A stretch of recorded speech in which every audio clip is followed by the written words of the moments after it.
श्री पशुपतिनाथ मंदिर नेपाल की राजधानी काठमांडू शहर से मात्र 3 किलोमीटर दूर देवपाटन गांव में बागमती नदी के तट पर भगवान शिव जी का प्राचीन मंदिर पशुपतिनाथ मंदिर स्थित है, जो भगवान शिव जी के ही रूप हैं। भगवान पशुपति जी के दर्शनों को हर साल यहाँ देश और विदेशों से कई सारे श्रद्धालु आते हैं। पशुपति का अर्थ इस संसार में जितने भी जीव हैं उन सभी के भगवान। यह मंदिर नेपाल का सबसे बड़ा मंदिर है और सबसे पवित्र भी माना जाता है। भगवान पशुपतिनाथ नेपाल शासकों और वहाँ के लोगों के लिए हमेशा से ही इष्ट देव रहे हैं। पुराणों के अनुसार भगवान शिव जी के 1008 नाम हैं, जिनमें से भगवान पशुपति नाम अधिक प्रसिद्ध है और प्रभावी भी। इस रूप को भगवान शिव का मानव रूप भी माना जाता है। इस मंदिर की स्थापना को लेके ऐसा माना जाता है कि इसकी स्थापना 3री शताब्दी ईसा पूर्व में सोमदेव राजवंश के राजा पशुप्रेक्ष ने की थी। इस मंदिर का पुनर्निर्माण 11वीं शताब्दी में किया गया था। सन 1697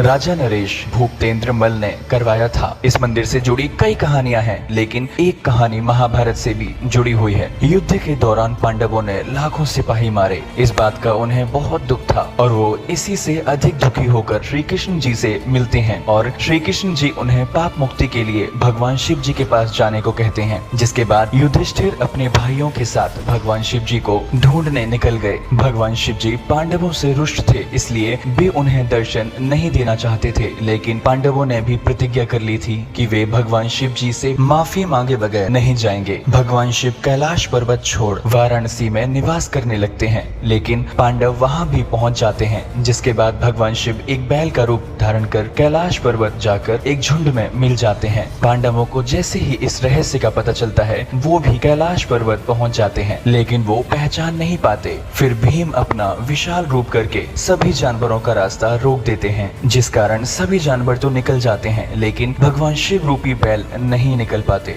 और पांडवों को भगवान शिव मिल जाते हैं। लेकिन वो बैल जमीन में धंसने लगता है। तभी भीम भागकर उस बैल के कुबड़ को अपने बल से पकड़ लेते हैं और वह हिस्सा धरती में नहीं धंस पाता। तब भगवान शिव पांडवों की भक्ति से प्रसन्न होकर उन्हें सभी पापों से मुक्त कर देते हैं। आप सभी को बता दूं कि जब बैल धरती में समा रहा था तो उसका अलग अलग हिस्सा अलग अलग जगहों पर निकलता है और वे सभी स्थान धार्मिक तीर्थ बन जाते हैं। बैल का कुबड़ जहाँ निकला था वहाँ केदारनाथ मंदिर बन गया। बैल का माथा काठमांडू के पास प्रकट हुआ था, जहाँ पर आज पशुपतिनाथ मंदिर है, और जहाँ पैर प्रकट हुए उस स्थान को तुंगनाथ कहा गया। हिमालय के मध्य माहेश्वर में बैल की नाभि प्रकट हुई थी और बैल का सींग जहाँ से निकला उसे कल्पनाथ कहा जाता है। भगवान शिव जी के 12 ज्योतिर्लिंगों में से एक केदारनाथ भी है, जिसका आधा हिस्सा पशुपतिनाथ मंदिर कहा जाता है। इसीलिए ये भी कहा जाता है कि भक्तों को पशुपतिनाथ मंदिर आने से पहले